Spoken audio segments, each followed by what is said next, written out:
என் வாழ்வில் எனக்குள் நிறைந்தவனே. பகுதி 35. ஹலோ அங்கிள், எப்படி இருக்க? உடம்பு இப்ப பரவாயில்லையா? ம், நல்லா இருக்கேன் அங்கிள். நாம ஏற்கனவே பார்த்துருக்கோமா? சாரி, எனக்கு ஞாபகம் இல்லை. இப்ப சாட்சி சொல்லி தான் தெரியும். அட, நான் ஒன்றும் அவ்வளோ முக்கியமான ஆள்லாம் இல்லைம்மா. உன்னை பார்த்துட்டு பேசாம போனா நல்லா இருக்காதுன்னு தான் கூப்பிட்டேன்.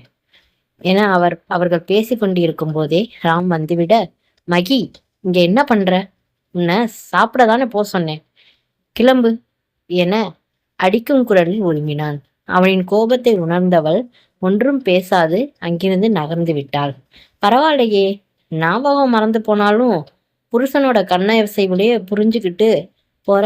ம், தெய்வீக காதல் தான் மிஸ்டர் வினாய். தேவையில்லாத பேச்சு வேண்டாம். இன்னொரு தடவை அவளோட பேசுறத பார்த்தேன், அவ்வளவுதான் என உரிமை விட்டு சென்றான். சாப்பிட்டு முடித்து விட்டு வீட்டுக்கு செல்லும் வரை எதுவும் பேசவில்லை மகியிடம். வீட்டினுள் நுழைந்த அடுத்த நொடியே, ராம், கொஞ்சமாவது அறிவிருக்கா மகி உனக்கு? அவன் ஒரு ஆளுன்னு அவன்கிட்ட நின்று பேசிட்டு இருக்க என கத்தினான். என்னங்க, வயசுல பெரியவர், அவரே வந்து பேசும்போது நான் என்ன பண்றது? ஏன், அவர் என்ன தப்பு பண்ணாரு என்று பாவமாய் கேட்டவளை பார்த்து சற்றே இறங்கி வந்தான். இங்க பாரு மகிமா, சில விஷயங்களை பத்தி பேசாம இருக்கிறது தான் நல்லது. புரிஞ்சுக்கோ. உன் நல்லதுக்காக மட்டும்தான் எல்லாத்தையும் பண்ணுவேன். இனி பரணி சாட்சியை தவிர யார்கிட்ட பேசினாலும் லிமிட்டாவே பேசு, புரியுதா? குனிந்தபடியே சேலை நுனியை வேகமாய் பித்து கொண்டிருந்தாள். கோபமா அவளை பார்த்தவனுக்கும் சிரிப்பு தான் வந்தது. மகி, குட்டிமா. லேசாய் ஒரு கோப பார்வை அவளிடம். இங்க வாடி. அவளுக்கு தெரியும் அவனின் அந்த டீயின் அர்த்தம். அளவு கடந்த காதல், கோபம், பாசம் இவை வெளிப்படும் போது மட்டுமே அவன் அப்படி அழைப்பான். குனிந்தபடியே அருகில் சென்று சற்று இடைவெளி விட்டு நின்றாள்.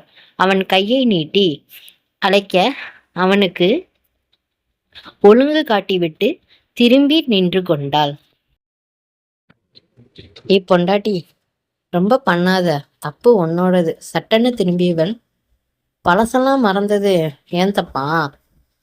சட்டன்னு சுதாரித்தவன், அம்மா, தாயே, தெரியாம திட்டேன், மன்னிச்சுக்கோ. தயவு செஞ்சு உன் புராணத்தை ஆரம்பிச்சிடாத. போய் தூங்கு. என்னை விட்டுருமா, நான் பாவம். அவள் பேச வந்ததையும் மீறி சிரித்து விட்டாள். சரிப்பா, இனி நான் யாரோடையும் பேச மாட்டேன், போதுமா?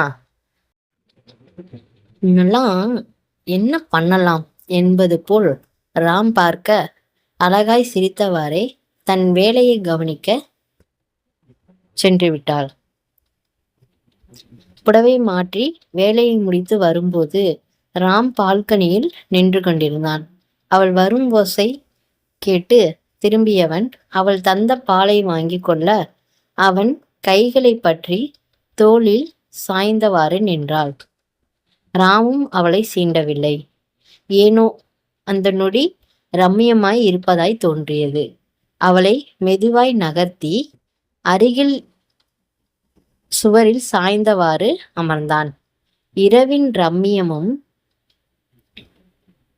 அவ்வப்போது கேட்கும் சில பறவைகளின் சத்தமும் சுகமாய் வருடும் தென்றலும் அருகில் தன்னவள் தன்னிலையை மறந்து உரிமையாய் தன் தோளில் பாலை பருகியவாறே அவன் அமைதியாய் இருக்க அவளே வாயை திறந்து, ராம்பா, ஏன் எதுவும் பேச மாட்டீங்க? இப்படி இருக்க பிடிச்சிருக்கு, அதான். ரொம்ப நாள் ஆச்சு மகி, மனசு இவ்வளவு அமைதியா இருந்து. இப்படி இருக்க பிடிச்சிருக்கு, ரொம்ப நாள் ஆச்சு மகி, மனசு இவ்வளவு அமைதியா இருந்து. என்னாச்சு குட்டிமா? என்ன சொல்லணும், சொல்லு.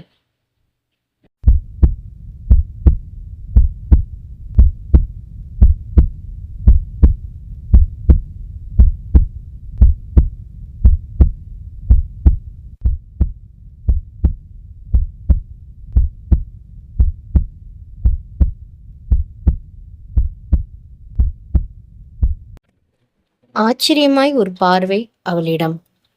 இப்படியா? ஒவ்வொரு செயலுக்கும் ஒருவனால் அர்த்தம் படிக்க முடியும்? என்ன விதமான உணர்வு? என்ன மாதிரியான அன்பு?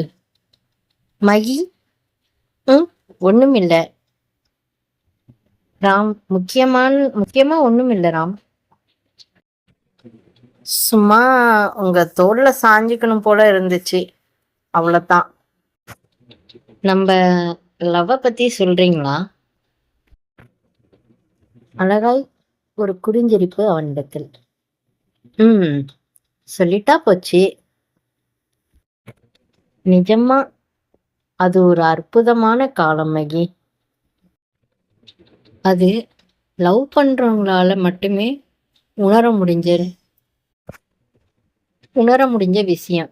நமக்கு அந்த பொண்ணை பிடிச்சிருக்குன்னு தெரியும், அவளுக்கும் நம்மள பிடிச்சிருக்குன்னு தெரிஞ்சாலும் ஏதோ ஒரு தயக்கம், பயம், நேரடியா கேட்க முடியாத சூழ்நிலை. அழகான காதல் நட்பாவே போயிட்டு இருக்கிற நேரம் ஒரு அழகிய நரகம் அது. நம்மளும் அப்படிதான்டா. உன் கண்ணை 1000 வார்த்தைகள் சொல்லும். வர ஃப்ரெண்டாவே இருந்துடலான்னு கூட நினைச்சிருக்கேன். உன்கிட்டயே அதிகம் பேசக்கூடாது, இன்னும் என்னென்னவோ. ஆனா அது எதுவுமே நடக்கல. நாம 2 பேரும் சேர்ந்துதான் டின்னர் சாப்பிடுவோம், நிறைய பேசுவோம். ஆனா சத்தியமா பேசி முடிச்சு என்ன பேசணும்னு யாராவது கேட்டா யாருக்குமே ஒன்றும் தெரிஞ்சிருக்காது. நான் உன் கண்ணை மட்டும்தான் பார்த்துக்கிட்டே இருப்பேன்.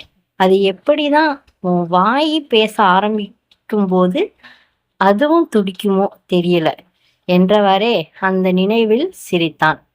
அவளும் அவனை ஏறிட்டு பார்த்துவிட்டு குனிந்தாள்.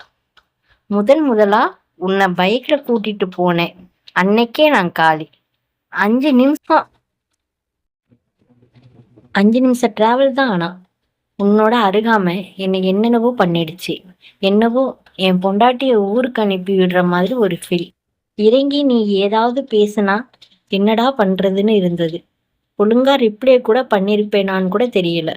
இந்த உலகத்திலே இல்லை. ஆனா நீ இறங்கிட்டு சின்னதா ஒரு தலையசை போடு கிளம்பிட்ட.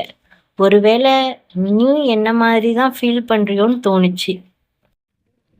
இருந்தாலும் தேவையில்லாம உன்னை உன் மனசை குழப்பக்கூடாதுன்னு எனக்கு நானே சொல்லிக்கிட்டேன்.